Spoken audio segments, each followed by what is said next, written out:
So they'll warm the car, and then Sebastien will go do his thing. Only time will tell, Dan, and we'll know in about 9-10 minutes or so. But I think that they came for one reason, and one reason only, is now Sebastien Loeb approaches the start line of what could be a new world record run. When we go to this inboard camera, you're going to hear the switching of the gears. You're going to hear the switching of the gears. You're going to hear the roar of the engine. You're going to watch it all live here. Everyone gathering around the monitors. What could be one of the fastest times ever to be conquered on Pikes Peak. And here we go. You're watching it live right now on Red Bull TV, redbull.tv. And around corner number one, that was where corner number one was so much trouble for Paul Dollenbach. And around number one, making it just fine. This is a live aerial shot right now coming down the course. Will this be the day that Sebastien Loeb sets a new world record on Pikes Peak in 2013 in the 91st running of the Pikes Peak International Hill Climb? As you're seeing it all live right now on redbull.tv. Obviously, we talk a lot about Sebastien, but this has really been a team effort. We have to look at the whole effort from start to finish, the preparation, the build out of this car, the testing, all the stuff that you don't see that goes into what could be an 8-minute showcase. So literally, as we have the whole team surrounding us here on our broadcast platform here at the base of Pikes Peak at start line, about 9,200 feet. Everybody is intently watching as we are getting tremendous shots overhead. Absolutely. And I'll tell you, when you look at this, as fast as this vehicle is going, one of the first glimpses of the ability to see this all happening live and on your screen for the very first time, and it just gives you an indication how fast these cars can make their way up. It was hard to identify exactly what corner that was. It was a left-hander though, but it did look like Sebastien pushed wide. He had a lot of lack of front-end grip. His line there was probably not the one that he really preferred, but again, with 800 horsepower and his talent, there's some wiggle room there, Dan, and we're gonna watch it all happen right now as the second car of Romain Dumas now fires as he will approach the start line. Around that corner, coming up to Glen Cove, and then obviously Sebastien Loeb is going to need to get all the speed in this area because he will be in that area where he's going to start to come along the ragged edge and go up to the summit of Pikes Peak through the W's. Some of the big hairpin turns that Sebastien Loeb is going to have to conquer, and then very soon Dumas is going to be also trying to conquer the turns here on Pikes Peak, as you're seeing it all live right now, coming up to an area of the race course that is near 16 Mile. And I'll tell you, as you watch this right now and the trees go flying by, the speed of upwards of 160 miles per hour is by Sebastien Loeb, the Frenchman driving the Peugeot 208 T16. Around the corner he goes, and up now coming to the area of Glen Cove. And I'll tell you, this is, again, the area of Pikes Peak where if you're going to set a record, you have to be in the area set that record in this section of the highway, because you're not going to gain speed as you're going up into those higher elevations. I want to really especially watch the W's as he goes up to 16 Mile and then up to Bottomless Pit. I think this is an area where Sebastien and the horsepower is really going to shine. Danny, I tend to disagree with you a bit. I think the reason they've come with so much horsepower and the turbocharged application, you heard them short shifting it here off the start line. I think this might be an effort that really is designed to, and I'm guessing, to push midway to the top.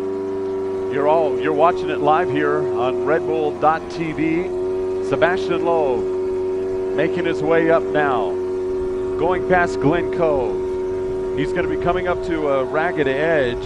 This is going to be the first park. It's called Elk Park, and if you're watching and you have your maps out, you can see what's left for this, what Sebastien Loeb hopes to be a record-breaking and record-setting attempt. He's going to be coming up to ragged edge. You can see everybody. Is everybody excited about this run? Is there excitement in the air? There we go. Their excitement right now, and they're coming up Sebastien Loeb coming up to Ragged Edge right now.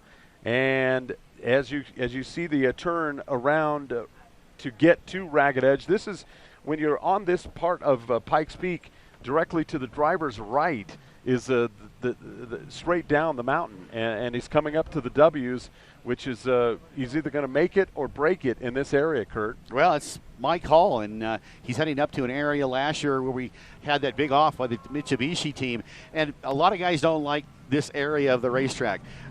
We've not talked to Sebastien about this in particular, but as Roman Dumas now heads up to the start line here, Sebastien now heading up into the area where they had the big off with the Mitsubishi guys last year. And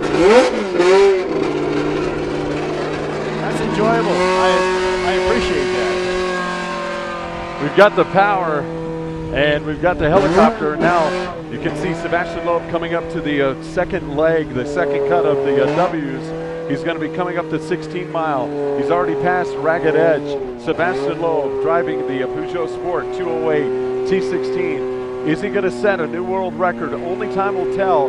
He had some difficulties a little bit in the beginning of the section 1, but as you can see right now, he is definitely making his way up the mountain here at Pikes Peak.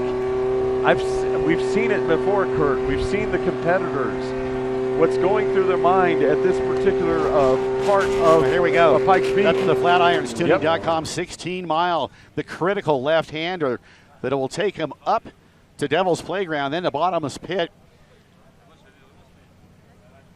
He's going up to Devil's Playground as well. Look at the crowd at Playground. Holy Devil's cow. Playground absolutely packed year in and year out. And again, if he's not going to have the speed coming through the W's, this is where he can really make it up as he's coming up to the upper part, to upper gravel pit. He's approaching, and he's already passed 19 Mile here on Pikes Peak Highway. And this is a very critical area because we're above tree line now. You lose some reference points. You're literally looking off into the sky.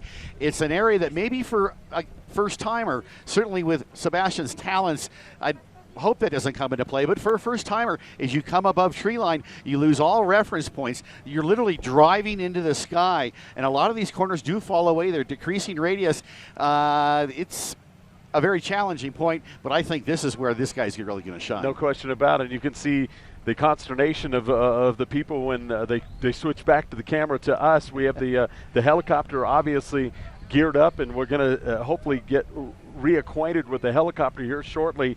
As the last check, he's going to be coming up to Gravel Pit, which is an area up on top of Devil's Playground where Sebastien Loeb is going to be able to reach some big-time speed through here. You can see there's not so much section of the highway that you have any danger on the right or left of going over the side of the cliff, and you can see that he is really picking up this big-time speed coming up as we're approaching the summit of Pikes Peak. He's going to be coming around Boulder Park up to Olympic. There's a couple of hairpin turns there, and then it's up to the summit. And hopefully what he hopes is going to be a record-setting attempt. Well, we just heard Roman Dumas take off the American Le Mans Series driver and Le Mans 24-hour champion. Sebastien now approaching the summit.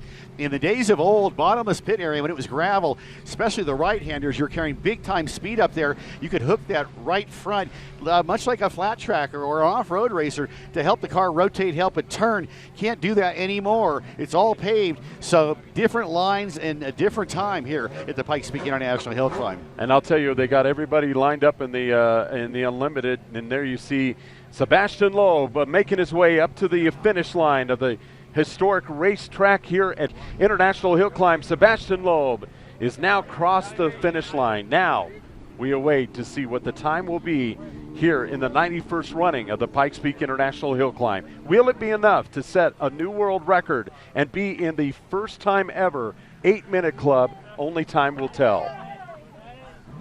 A lot of handshakes a lot here. Of a lot people of congratulations are pretty much going knowing around. There's a lot of congratulations, handshakes around. We got the cameras coming in front. The Team Peugeot, they are excited beyond belief. Directly to my left, they know something, and they obviously feel the excitement has been accomplished and the goal has been reached But will it be enough to be in the 8-minute club? Well, I think a new world record could be a possibility. But I'm reading the faces here. There's a lot of excitement and a lot of handshaking and backslapping going on. We will get official